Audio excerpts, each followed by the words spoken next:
many different views, and I think it's exciting and interesting to see all the different ways that people come about this specific topic. Like there's young Earth creationists, which is what Neph is, and there's old Earth creationists, which is what people like Hugh Ross are. And then there's theistic evolutionists, like many of the scientists out there today. They all have a different approach, and I'm interested in how that mindset works. And I'm really excited about this debate with Neph tonight. Hmm. Again, to clarify as well, thank you, Joe. This is a young Earth model, not the old Earth, to compensate for the 4.6 billion year Earth, which is about 1.3 billion years of a hydro planet, which means to have water on the Earth. But this is the 6,000 to 6,500 year model that will be criticized, and we will allow Neph to introduce himself, if you would like. My name is Nephilimfree. My name is Evan Phillips. I go by Nephilimfree on YouTube. I'm a young Earth creationist. I came to believe that the biblical account of the global flood is true because of science, not because the Bible says so. Although I fully hold to the idea that if the Bible says it, it is true and it is to be believed. But I didn't come to the conclusion that the earth has been globally flooded based on what the Bible said. I came to it by studying the scientific evidence for it and against it. The debate tonight is not about the age of the earth. It's about whether or not the global flood is a real geologic event in history. And I intend to show evidences which cannot be accounted for by anything other than a rapid inundation which was global. I think this idea that the earth is billions of years old is easily believed, and that the flood of Noah is never happened is believed so easily by so many people in the world because men of science put it forth. They believe it, and they wish to hold to it, I think, for religious reasons, emotional ones, not scientific reasons. I think that's the basis for the reason that they actually hold to it, despite the mountains of evidence that is come forth. In fact, I believe that geology is now beginning to be, and will be in the next 50 years, the biggest bone breaker of the evolution theory because of the evidences, some of which I'm going to provide in this debate, which geologists today look at and scratch their heads and wonder, how is it that everywhere I'm seeing it's catastrophic events that created this? And they simply cannot account for it by uniformitarian processes. Charles Lyell, who's considered the father of modern geology pretty much, said that he believed he could cause people to no longer believe, that he could steal science away from Moses, and he could do it within 30 years.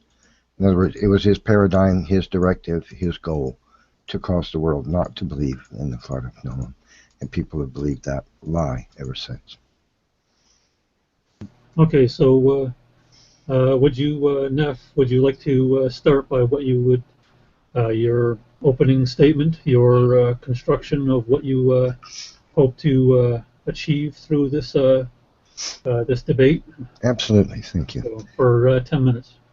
Thank you. The first thing that I would show is that there are many features of the geomorphology of this Earth that cannot be explained by long deposition. See, the uniformitarianist camp believes that the present is the key to the past. That is, that the geologic processes going on in the Earth today, erosion and uplift of mountains and sinking of synclines, whatnot, is going on at about the same rate it always has on this Earth throughout history of the Earth for millions and millions of years, billions actually. But everywhere we look, we find catastrophic events that contradict that idea. In fact, features that cannot be explained by it. For example, the Coconino and Navajo sandstone formations begin abruptly on top of the Hermit Shale without gradation. There's no gradual deposition. We have the Hermit Shale, and boom, right on top of it, immediately, We have Navajo and Coconino sandstone. Now, that's not possible if that material were laid down by long deposition of uniformitarianism. It would be impossible because the material would gradiate from one to another. In fact, the Earth is covered by 1,800 meters, an average of, you get different estimates from different scientists, of sedimentary material that is sorted by particle size and density. And these strata going up deeply through the Earth have clear, distinct boundaries one from another. And this simply cannot be explained by long deposition. It's absolutely impossible, because if the material were laid down over a long period of time, as one material became less available to the Earth's environment in that area and another became more available, the materials would gradiate. But that's not what we see through the entire geologic column. One strata ends abruptly and another begins on top of it. Hydrology experiments prove that this is exactly how strata form, by moving horizontally moving water. So it's not a secret, it's known. But now, going to this Coconino and Navajo sandstone formation, these are silicates that were transported all the way to the southwestern United States by moving water from the New York area, from the Appalachian Mountains area. Now, there's only one way for that material to have gotten there. A secular geologist will tell you that it was transported there by normal uniformitarian processes over vast ages of time by wind and built up by wind. But this is not possible. We know today it was transported there from the Appalachian Mountains area. There's only one way for it to have gotten there, and that is by a powerful current of water moving across North America during the flood of Noah. And unless you believe that wind did it. Now, if you believe that wind, that's the Aeolian processes of the uniformitarianists, if you believe that wind transported these massive amounts of silicates all the way from the Appalachian Mountains to the southwestern United States over a vast amount of time, you'd have to believe in some really tricky magic. You'd have to believe that a massive wind current of hurricane gale strength carried billions of tons of sand from the Appalachian Mountains all the way to the southwestern United States without carving out a gorge in the United States, a mile deep and 10 miles wide. Now, who in their rational mind can believe that such a thing? Well, you can't. So there's no explanation for the Coconino. Now, these sandstone formations are tremendously huge. For example, the Navajo sandstone formation covers 400,000 square miles of the United States. 400,000. The Coconino sandstone formation averages 315 feet thick and covers 518,000 square miles. Now, how do you get that much sand transported from northeastern United States without eroding the surface of the entire continent? And what would happen to the mountains, the Appalachian Mountains, with that kind of wind? Well, they would not be there. The Tapeats sandstone and Redwall limestone of the Grand Canyon can be traced all the way across the United States and into Canada. In fact, even to England. Chalk beds in England are found, the same chalk beds are found on every continent of the Earth. Now, how do you get global layers of materials found on every continent? There's only one way. The whole continent, the whole Earth, was covered by water. It's the only possible explanation for it. In fact, the Milfie, Permian, and Quixia and Maracu limestone of southeastern China covers 1.2 million square miles. Now, I'm sorry, but wind and slow deposition by millions of years could not have laid that down. Now, I would like to screen share something with you. Let me see if I can screen share here. I want to show you a graded bedding.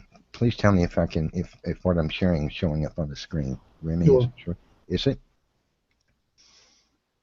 Is it showing up? Yeah, you are. Okay. Yeah. All right. These are cross beds.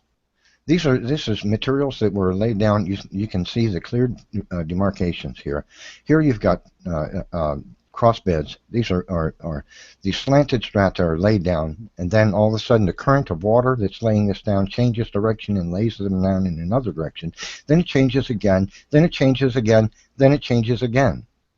And wind does not do that. This is Navajo sandstone. This is what I'm talking about. The uniformitarianists will tell you that wind deposited this over millions of years, but it's simply impossible. What you're looking at is known by geologists to form in water. Only water can make it. And same here. This is the Coconino sandstone. You can see the clear demarcation right here where the water level had risen after this material was formed and then eroded and then dropped off again. This is not laid down by wind. This is carved out by water. These cleared strata with these lines, you can see the end boundary of one strata and the beginning of another, cannot be laid down by long deposition. They can only be laid down by moving water. Water sorts materials by density and grain size. And if these materials were laid down over a vast geologic time, you would have gradation from one end to the other. We do not see that going through the entire geologic column. That means the entire geologic column was created rapidly. Here's more graded beds. Beds going one direction, all of a sudden the currents of water passing over them changes direction, and now you've got graded bed going the other direction. That cannot happen by wind deposition. But if you ask a geologist what explains these formations, they'll tell you wind. This is impossible. Here again, graded beddings going in different directions, one right on top of the other. Look at the clear distinction between these materials. Water did this, not wind. It's impossible for wind to have done that. There's so much more that you can see. Look at these graded. Look at this. This is water deposited. The water current that comes across another powerful current and lays down the materials in another direction, and then another, and another, and another, and look how fine the boundaries are between them, because they were created by moving water, not wind. Now that's just one. Here's another powerful evidence for the flood of Noah. There's many of these on the earth. This is where a river ate through a mountain.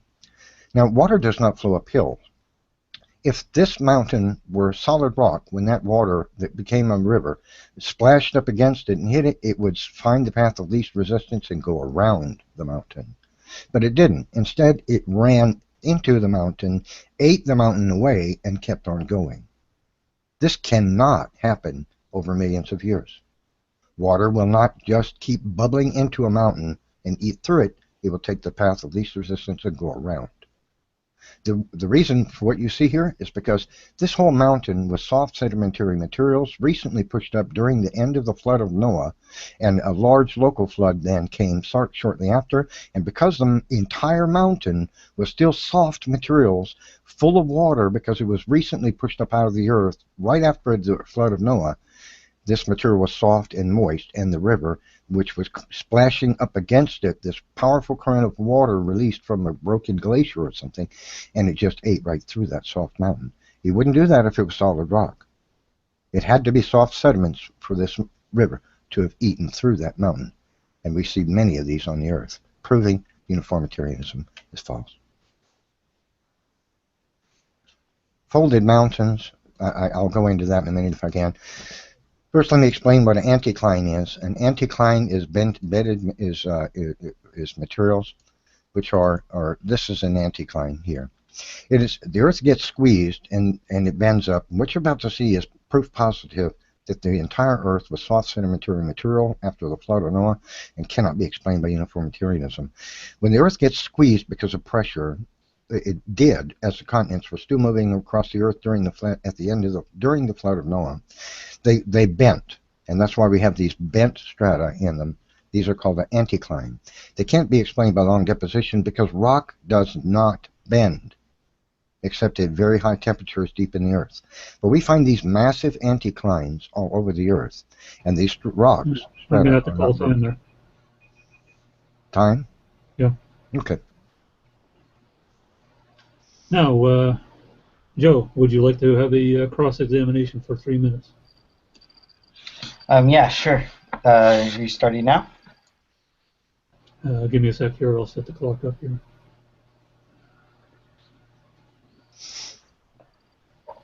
And start.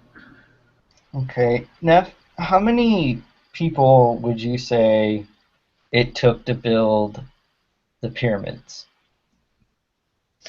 Well, I really don't know. Thousands, I assume. Okay. What about the Tower of Babel? Probably hundreds to thousands. hundreds of thousands, or just a Hundreds, hundred people? hundreds to thousands. Okay. All right. Um, now, did they? Let's see. Do you, in terms of the secular geologic column, do you agree with the bulk of flood geologists that the Phanerozoic eon, which I would say is 542 million years to now, roughly? Would you say that all the way up to the Pleistocene was all laid down by the flood? I would say everything above the Cambrian was created by the flood. In fact, the Cambrian, everything that is not Precambrian was created by the flood, unless it's something on the surface of the Earth that could have been caused by a large local flood that took place shortly after the global flood. Okay, so the Pleistocene is, what is it? It's like just like roughly 2 million years ago. How would you say that and up is post the flood? Like how far back do the post flood I levels think we'd have to go? investigate the individual thing that we're speaking of to discern that, if we could. I wouldn't just say the entire Pleistocene. I think that grouping it like that would be erroneous, because I believe that all of the imagined geologic ages of the Earth are actually episodes during the flood of Noah. They were all created during the flood, and so were created during a 1 year global Okay. event. Okay. I guess I have one more question. How do you account for rhythmites like those found at the Green River Formation? These are sequences of thin beddings laid out in couplets, alternating through seasons. Um, so two of them represent 1 year. At the Green River Shale, there are almost 6 million layers of these rhythmites, and these follow sunspot cycles, higher astronomical cycles, and the 26,000-year precession of the equinox. Oh no, we don't have enough time. How do you account for so many layers being laid down? And that's time. Okay. I'm fine with him answering it if he wants. Yeah, no, it's fine. Nephilim, would you like to take the time? Yeah, sure, I'll answer. 8 minutes? I'll answer his question first, if that's allowable, and then take my 8 minutes if you wanted. Well, no, wait. He was asking simply questions. Yeah, that's up to you, Joe. Would you like to give Neph a separate time to answer your last question, or? Do you want me to go ahead and begin my 8 minutes, or answer that question? Why don't you begin your 8 minutes? How about that? I'll begin my 8 minutes. All right, hang on a second here. I'll get it started. All right, start. Okay. As for the Green River Formation in Wyoming, I would refer you to Lance Grande, Paleontology of the Green River Formation, with a review of the fish fauna, a geologic survey of Wyoming, Bulletin 63, 1984. There is the stratified materials of the Green River Formation in Wyoming don't allow for uniformitarian processes to explain them. And I would say that when it comes to things like varves and what you mentioned, uniformitarianists make many false assumptions of these things. And for example, polystrate fossils have been found in varves, so proving that the varve was not laid down over each varve accounts for a whole year, because a leaf will not stand upright at the bottom of a lake or pond and while it's rotting for a whole year. And so you find a leaf going through numerous varves. There's a problem with how old you believe those varves are and how quickly they were laid down. Now, as for these the formations that you speak of, I haven't heard you provide any questions that really cause any kind of a stumbling block for a creationist. You mentioned the Pleistocene. All of these geologic eras of time, if taken, if we look at the actual evidence for it, they're simply during slices of the flood of Noah. And the reason we can know that is because there's no geologic time in between the strata. in between these imagined eras of time. These are completely figments of imagination based on the age of the Earth and mixed with the evolution theory. So if you believe that a certain creature lived during a certain age of time, you're gonna and we find these creatures predominantly, if not exclusively, in certain strata of the Earth because of where they lived and the location they lived in when they were buried, because of the during at what time of the flood they were struck by the waters. Then you're going to believe that, well, they're 50 million years old, they're 500 million years old, because this is where we find them in the depth we find them in the Earth. And so there's all kinds of circular reasoning that goes through the geologic column with the uniformitarianists. Date the rock by the fossil, by the rock, by the layer, by the rock, by the fossil, by the rock, by the layer. And it goes in round and round and round and around. But, for example, what evolutionists fail to recognize is, for example, they'll say, well, the Cambrian proves the flood of Noah didn't happen because it existed so deep. We only find these Cambrian creatures deep in the earth unless they're pushed up at the, in the Burgess Shale or somewhere the earth has uplifted them. But the problem with that argument is completely ignores the obvious. Where do these creatures live? Well, they live in shallow waters at the edges of land, right? Where do you expect them to be when the flood comes? In shallow waters around the edges of land. Why should we find them anywhere else? Because they were buried in situ, right where they sat, buried alive. And they didn't have time to get around and go anywhere else. So they were buried on the spot. That's why we find Cambrian creatures, unless they've been uplifted by geologic movement of the Earth, strictly in the Cambrian era. The geologic time applied to the geologic column is based on circular reasoning. You date the rock by the fossil, by the rock layer, by the rock, by the fossil, by the layer, and you use index fossils. Now, the index fossils are based on evolution theory, so it goes in a circle. When did that particular fish live? Well, we believe that one was 260 million years ago. Well, how old is the strata then? Well, it's 260 million years old. So when we date the rock and we get a different age, we find 5 different ages. We pick the one closest to 260 million years and throw the rest of them out and say, oh, look. The dating method verified it was 260 million years. Forget the date that was, 180 and the one that was 210 and the one that was 360. We throw those away. We found one that's closest to it. We're going to go with that. That's called circular reasoning. And it's not scientific. But now, so I really don't know where to go. You've asked me some questions that were really, I don't think they were, honestly. I'm not trying to be facetious. I didn't even see them as a challenge, and I don't know what to do with the rest of my time, except to maybe show you something, if I could. Let's see. Let's see. Neph, I'll give you 20 seconds after I say something, but okay. I'd like to elaborate on which points he made that were troubling or not engaging. Yeah, well, I think I addressed them. I may have left one out. I don't know. Yeah, but in particular right now as you're going along. Right, okay. Yeah, okay. Well, if we had the flood of Noah took place and it lasted for a year, and then and these various strata have no geologic time in between them because there's an absence of erosion between all these strata going up through the whole geologic column, then we know these strata were laid down one on top of the other. So it's clearly arbitrary if you're going to say, well, this era ends here and this one begins there, and this era ends here, and the Pleistocene ends here and the Tertiary begins there. That's just completely arbitrary. It's based on evolution theory and uniformitarianism and a combination of the two. And it's not actually a scientific thing. It's based on an idea that the Earth is millions of years old and uniformitarianism is true, that the processes of the Earth going on at roughly the same rate now as they always have in the past explains these things. But it actually can't. So, if there's no erosion between the strata and they have clear, distinct boundaries going up through the whole geologic column, then all of these areas, Jurassic, the Devonian, all of them, are all just lying right smack on top of each other.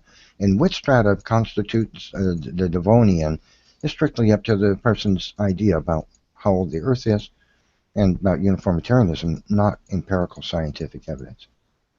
I would say there's no scientific, empirical scientific evidence for measuring the rate, the age of anything. Excuse me. The best we can do is come up with limiting factors, like uh, like limiting factor is like, well, for example, how this is almost getting into the age of the Earth, but the rate at which carbon-14 is created and destroyed in the upper atmosphere of the Earth by the sun, that would be a limiting factor. It's 30,000 years. What's the limiting factor between the strata? Well, there's none. There's no erosion between strata, and they have clear, distinct boundaries, one on top of the other, going through the whole 8 geologic column. 1,800 meters worth of it, or more, an average across the continents. So where does one geologic event begin and another if there's no erosion between them? When does one era begin? It's just arbitrary. It's left up to the evolutionists' idea based on when they believe certain creatures lived on the Earth which are extinct today. And what we see today is this. A creature is either extinct or it still lives. We don't see change. We don't see anatomical change, no evolutionary change. Creatures are exactly as they were today, or as they have always been, with slight variation, color, size, shape, and pattern. No anatomical change, no evolution, therefore. So the fossil record is this. A creature is still with us, or it's extinct. Now, if it's extinct, the uniformitarianist looks at it and says, oh, these creatures only lived in this great period of time in the distant past, and that's where they build their ideas. I'm done.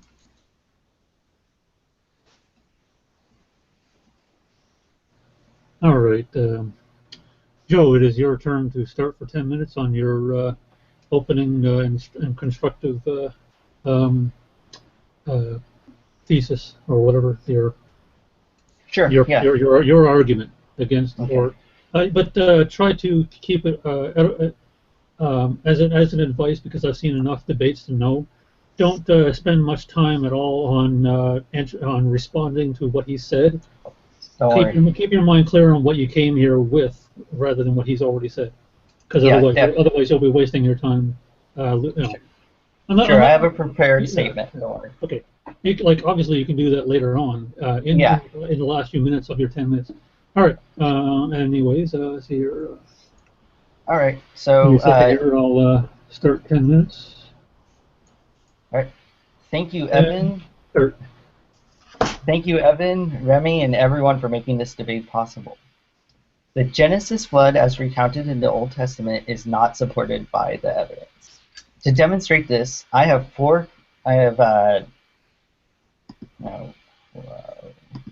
messed up already. Okay. To show my contention that the flood model is not supported by the evidence, I will evaluate it in relation to what makes a good scientific model.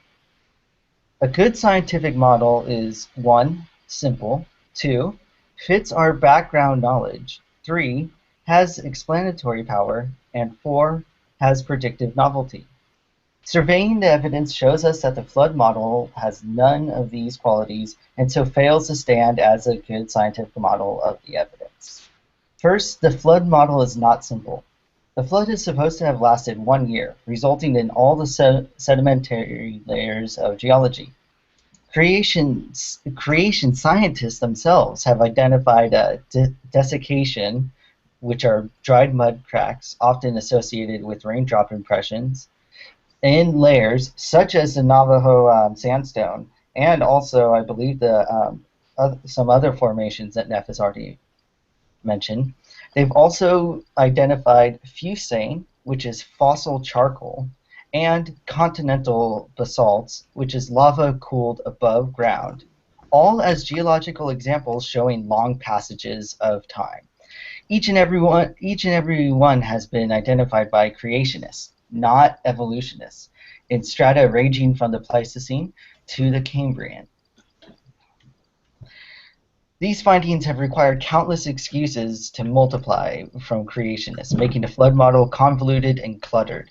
For example, Evan has failed to account for ichnites, the impressions made by ancient organisms while they were still alive. These include trackways, burrows, dens, fecal debris, and all of these are found in the geologic record.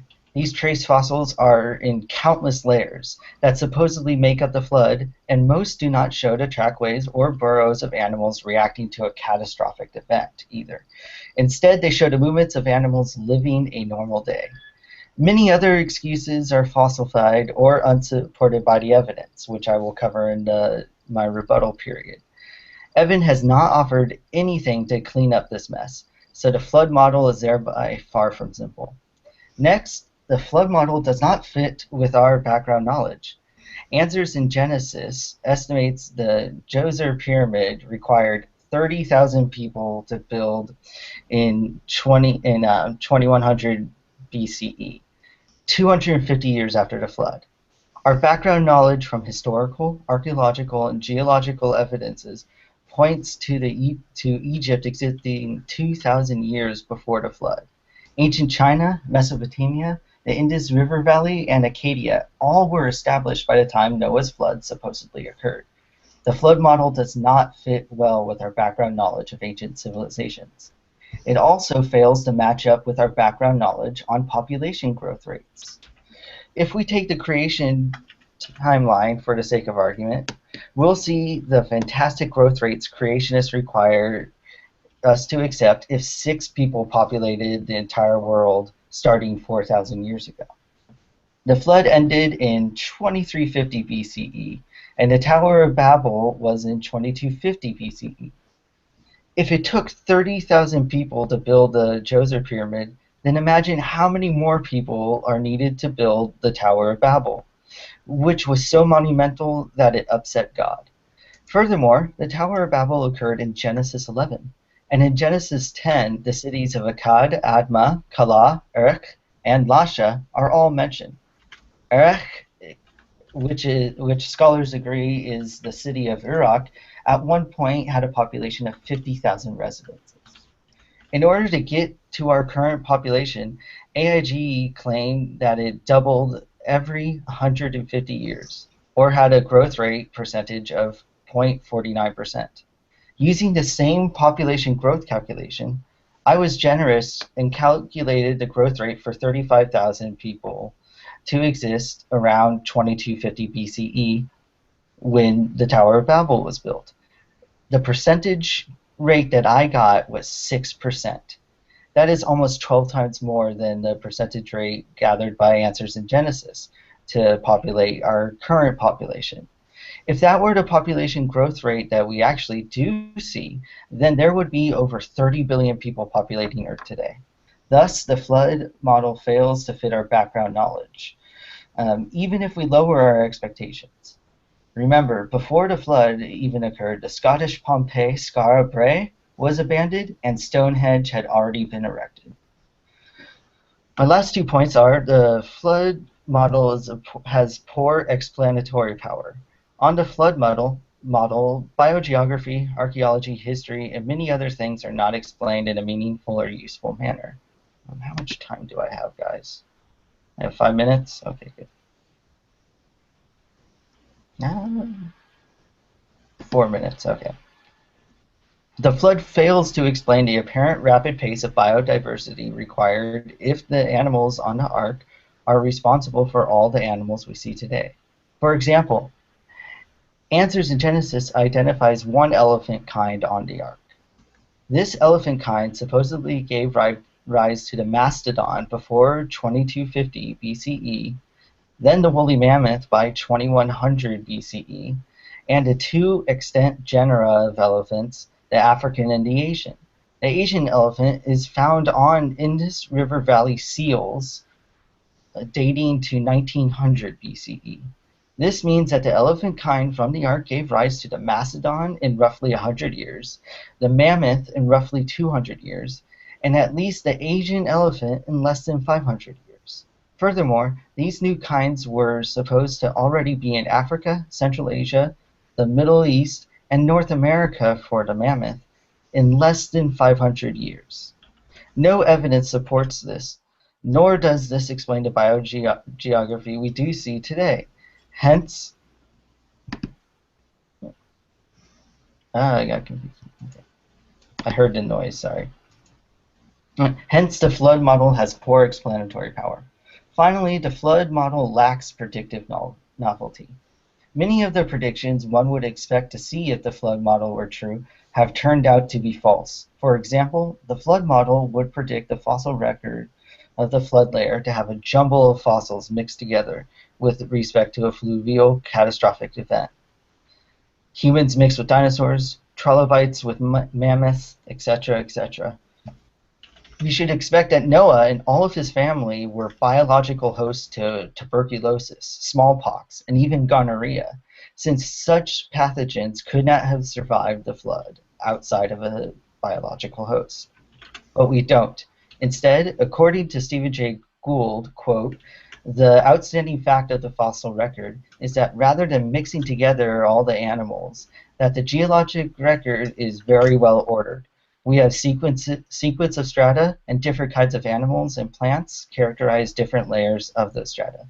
And we are not even given any evidence explaining how the human survivors survived and reproduced further generations while hosting multiple harmful and even fatal diseases.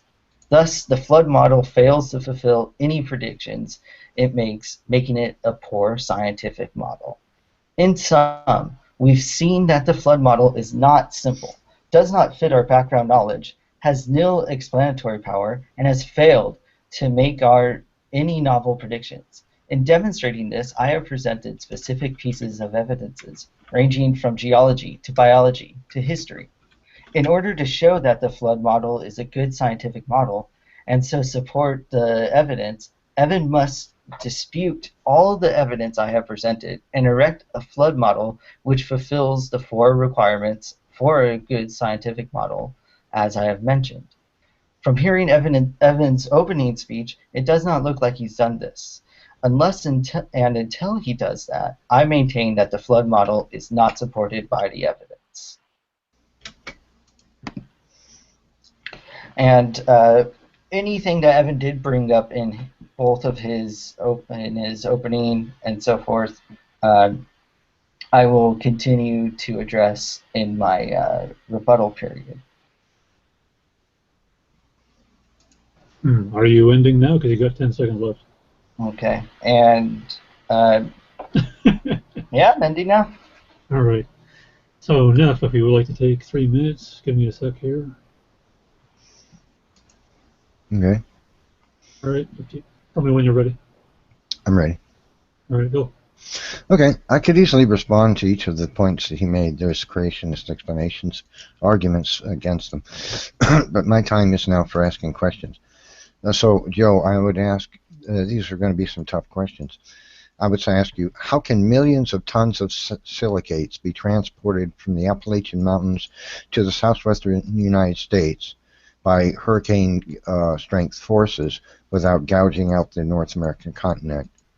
Why isn't there evidence of wind erosion doing such horrific things to the continent, even the Appalachian Mountains, if it transported millions of tons of sand all the way from the Appalachian Mountains and if it was not water that transported these, but wind, as the secular geologists believe, to the southwestern United States? I would ask, how can the anticline, which is folded strata which have been uplifted out of the earth by horizontal pressure in the continent, bending this material, how can an anticline be formed if these materials are millions of years old of solid rock? Can you please tell us why you believe that rock is so rubbery in the past and obviously so brittle today? So how can anticline also, how can anticlines form near or at the surface of the earth? But because they are a solid rock, and if they weren't soft sediment material laid down by the flood of Noah and bent recently after the flood, instead of after they had concreted into stone millions of years ago, because rock does not bend except at high temperature deep in the earth. So how did anticlines, so many anticlines near or on the surface of the earth get formed? Can you explain why you're willing to believe, or if you believe, that solid rock was rubbery in the past when it's not anymore? Can you also tell us, I would say, if you believe that there were once deep in the earth, how did these anticlines be uplifted and not broken? Crumbled, in fact. I would ask, Also, how can large-scale graded bedding be produced by long geologic time spans by wind if it wasn't formed by water? And why doesn't these found all over the Earth explain a global flood? How is it that we have nearly complete fossils of crustaceans, fish, and even some dinosaur bones in chalk deposits around the world when uniformitarianists believe they formed at the rate of 1 to 2 centimeters per 1,000 years? How can you have these fossils in them? And as for the questions you made, I would ask you, are you aware of a fossil of a human sandal print stepping on a trilobite that is known to exist? I would ask you, if you believe that parasites could not have existed on the animals of the ark, which you said they could not have existed, they could not have survived the flood, I would ask you if for some reason you believe that parasites could not have been in the animals that were on the ark. Okay, for that's some clear. reason. So, Joe, would you like to take 8 minutes for a rebuttal? Sure, yeah. Oh, give me a We're second. really I'm going to restart it here. Oh. Come on. I clicked one little button and it thinks I'm trying to search. And reset.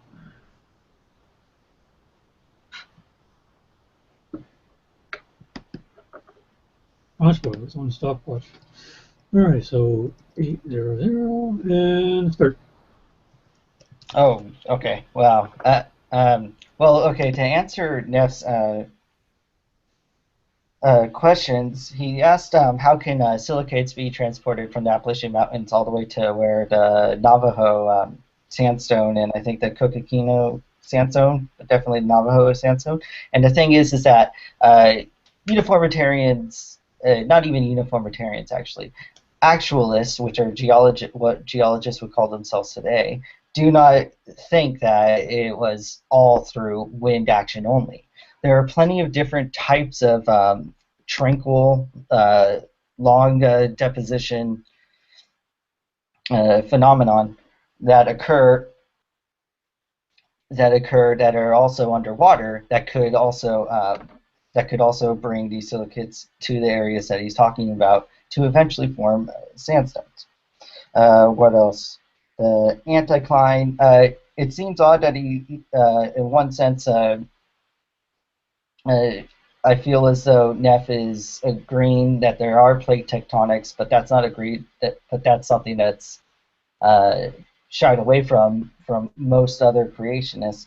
And at the same time, he then says, how can we have these anticlines forming? And this relates to his argument, how is it that whether or not I believe that rocks were rubbery back then. Actually, no, I don't. I believe you kind of answered your own question in that when you said that once rocks are put under low pressure, they not low pressure. When rocks have layers and layers weighed down on it, and once it gets deeper under earth, it's put under high heat and more pressure, and slowly you get what are called slick and slides. That means that rocks will curve and that they will make all the curves that are discussed. The issue is that hopefully I've answered. I'm sorry if I haven't. Also, the trilobite stepped on by a human. I'm actually surprised you're using that argument because even I think that's one of the creationist arguments that creationists tell each other not to use anymore. I think it's either the Paluxy creationist footprints, or it's ones that I believe are also in Texas. Anyways, let's see if Neph actually answered my my responses. I charged him to see if he can have see if he constructed a good scientific model, and one of those ways is to see if it's simple. And so far, Neph hasn't addressed the desiccation, which are mud cracks all around the world, which show that a layer was dried out and occurred from the sun, and then more depositions were laid over it. Neither was he able to account for fusane, which is fossilized charcoal, which have been found in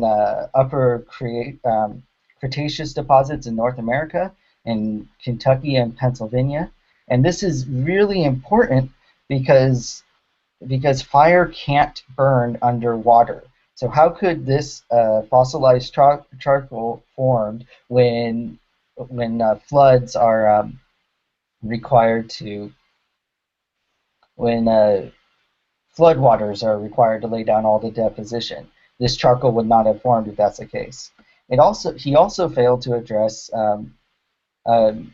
continental basalts, which is lava layer that comes out and becomes a layer on the Earth that oh gosh, sorry, I'm being kind of distracted by what's being said in the chat. I didn't know that people would be invited in here.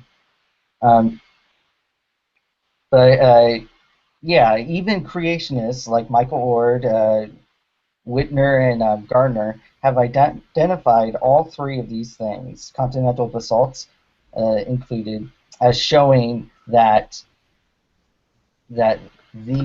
certain layers could not be the flood layers. And as it turns out, all the layers that they identified end up going all the way down to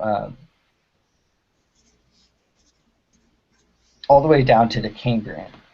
And he's also failed to respond to anything I've said about ichnites, which are the trackways and other prehistoric animal trace fossils. There's also dinosaur nests that he needs to respond to, and burrows of various invertebrates from even pre-Cambrian show that such creatures were spiraling around looking for food. They were not in a catastrophic event. So how could there be all these different burrowing invertebrates in all the different layers, completely oblivious to a catastrophic flood taking over their whole entire lives and killing them all? His arguments also fail to fit with our background knowledge. This gets worse if we add the ancient structures of South America, like the Sican Bajo in Peru, which is dated before the flood. And why isn't there flood damage to other structures like the Stonehenge or like the Straw Barra, which I mentioned earlier, which Neph has not responded? Again, Tower of Babel must have taken at least more than 30,000 people to construct it. The Djoser Pyramid, according to Answers in Genesis, took 30,000 people to construct. And he's never addressed why, how is it that the population grew so large in order to build all these structures all around the world? Again, not just in Egypt, not just in ancient Mesopotamia, but also in Scotland and England and in South America. He never presented anything to show that his model has explanatory power, and this is looking really bad for Neph because not only has he failed to explain the rapid speciation that's required to have the mastodon show up less than 100 years after the flood, but he also needs to explain how lions showed up all over in the ancient Near East. There's depictions of lions being hunted within less than 300 years of the supposed flood event. How could all this biodiversity have occurred in such a short amount of time? Geneticists won't agree to that, and I don't know how creationists will explain that. Finally, it has no predictive power because there are no trilobites in later layers, unlike the thing that Neph said, which was falsified in the 80s. And he cannot come from, and all these diseases could not come from anyone else but the animals and the people on the ark. How did these animals and these people survive having multiple fatal and deadly diseases in them while on the ark? Thank you. And that's time.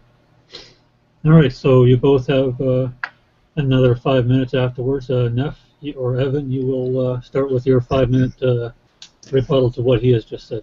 Sure. Give me a sec here. I gotta restart it. And start. Okay. Um, to quickly address some things.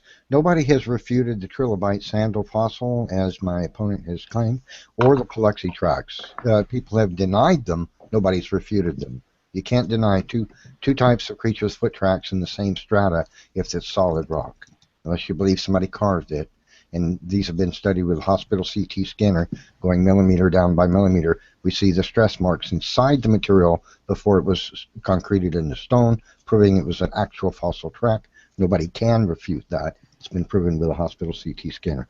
As for charcoal buried during the flood, how do you get that? It's easy. The global flood was a geologic event that caused volcanoes to erupt all over the earth. As this material was being poured out of volcanoes, it was also being buried by strata, and so you'll find charcoal in the geologic column only because of the flood of Noah. Michael Ord has, if he says Michael Ord has found deposits that can't be explained, were not created by the flood. What my opponent's leaving out is the explanation for how they are explained by the flood. What I mean by that is they may not have taken place during the flood, but he might be pointing to something that's taken place after the flood. My opponent's trying to make you believe that it had to have been created during the flood for it to have been the flood to be true. As for bioturbation, that is burrowing, he mentions burrowing throughout the geologic column. That's actually, I hate to say it this cold, but true. That's misinformation. The truth is, and actual geologists will acknowledge to you if you question them about it, there is astonishing absence of bioturbation throughout the whole geologic column. It's missing. It should not be. Unless creatures suddenly learn to burrow during the tertiary for some reason, there should be gobs of bioturbation throughout the geologic column. It's missing. So my opponent is given false information there. That's not correct scientifically. As for how do you get various types of elephants, they're not different kinds. There's no need to explain them. Pathogens lived on the animals on the ark. His problems with societies, the age of societies, easily explained. The secular timeline for everything is based on uniformitarianism, including when the pyramids of Egypt were built in the Egyptian kings list. So one paradigm is circular reasoning again, goes in circles, goes in circles, goes in circles. You believe the age of the earth, you believe the age of this society, you believe that and everything. It's one supports the other, supports the other. It's one hand washing the other. But now I've shown features of this earth that cannot be explained by uniformitarianist processes, and I'm going to show you one on the screen right now. This is an anticline comprised of two completely different materials. This cannot exist if uniformitarianism is true. What you see on the screen. Because you have one completely different type of material with another type of material on top of it. Both had to be soft sedimentary material squeezed by tectonic materials. By the way, plate tectonics was an idea put forth by young earth creationists. That idea came from creationists, not uniformitarianists.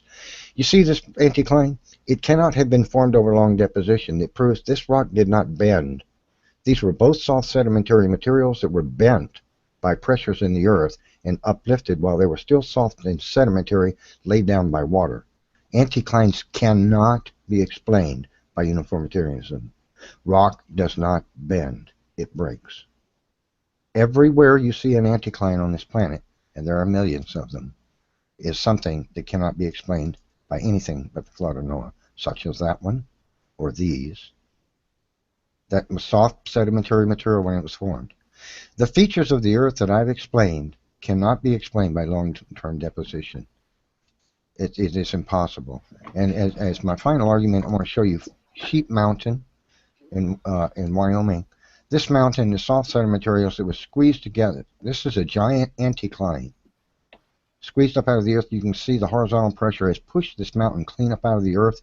You can see from in this aerial photograph about 10 miles above, 5 miles above the earth, that this mountain was squeezed up out of the earth when all this material was soft sedimentary material left by the flood of Noah.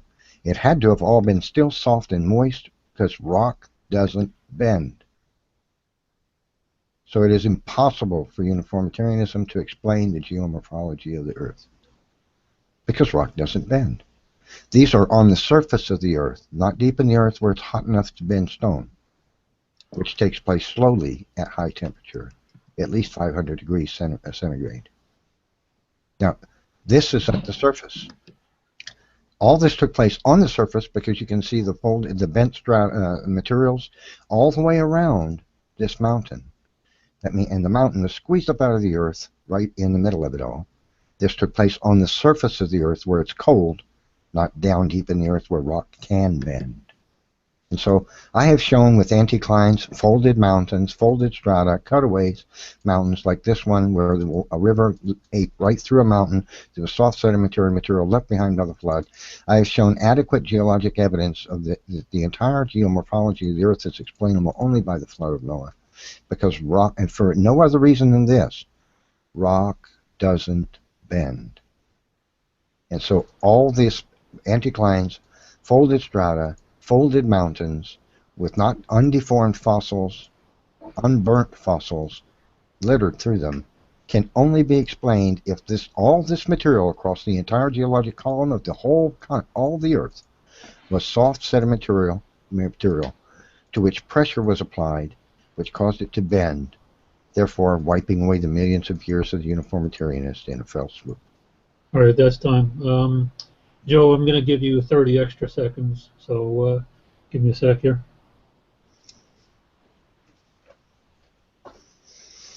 And and start. All right. Well, let's go over Neph's evidence and see if it holds up with the criteria that I mentioned. Let's see if it's simple, if it fits with our background knowledge, if it has explanatory scope, and if it has predictable novelty. So far, I've heard no effort whatsoever on Neph's part to see if he can make his flood model into a good scientific model. At most, he's tried to stick with just the geologic anomalies that he thinks that geologists cannot explain. For example, he said that. For example, he showed anticlines and repeatedly said that these rocks could not have formed underground in certain layers, underground under heat and pressure. But then he mentions at the same time plate tectonics and uplift, which actually does show that these certain geological phenomenon can occur underground and then later be uplifted, which shows geologic time, which refutes his own argument. He says that bioturbation is misinformation. I know that a former creationist, Glenn Morton, has identified bioturbation at least in the Ordovician and in the Cambrian and in other areas around. For example, he's also found in areas like Wyoming and on the Atlantic coastal shelf. All of these are in different geologic layers, which discount the flood model. The flood only occurred in 1 year. Now, Neph's answers to at least, let's see how Neph actually answered my arguments. He didn't respond to the desiccation, which means that Neph has no answer to why there are mud cracks, fossilized mud cracks on layers. These fossilized mud cracks also have raindrop imprints in them that show that a long period of time had to occur and show that these mud cracks had to dry. He tried to answer the fusane, which is fossilized charcoal, but by saying that this is the result of volcanoes. The issue is that much of this is associated with other bioforms in the strata. It's associated with biomass that eventually became coal. And this biomass that eventually became coal, it could only have been affected by volcanoes in so many ways. The volcano reaction would have left the continental basalt, or it would have left the basalt plume because of all the water. But we don't see either of those mixed in with this fusane fossil, so he couldn't address that. He also didn't address continental basalts, like I mentioned. He also tried to address the Ichnites. Actually, no, he did not address the Ichnites, which show that time passed and that animals were going about their daily routine in several layers of this supposed one one layer of not one layer, sorry, 1 year event of the flood. He also hasn't explained how the population of 6 people can jump to 30,000 people to make the Djoser Pyramid 200 and so many years later, but also how it could be even larger to build the Tower of Babel and also populate 5 other cities. Not even 5 other cities referenced in the Bible, but tons of other cities all around the world, like in the UK and in South America. Uh, his uh, his flood model fails to have any explanatory power because he basically dismissed the clear evidence of the elephants speciating. It is answers in Genesis. It is creationists who say there was only one elephant kind on the ark, and that elephant kind, all of a sudden, 100 years later, was accompanied with a mastodon, and then 150 years later, accompanied with a woolly mammoth, and then in less than 500 years, accompanied with the Asian elephant. He gave no answers to any of that, and he just dismissed them because it feels as though he's not really clear on how important this evidence is against his side. Finally, his model has um, failed to predict anything in the fossil record.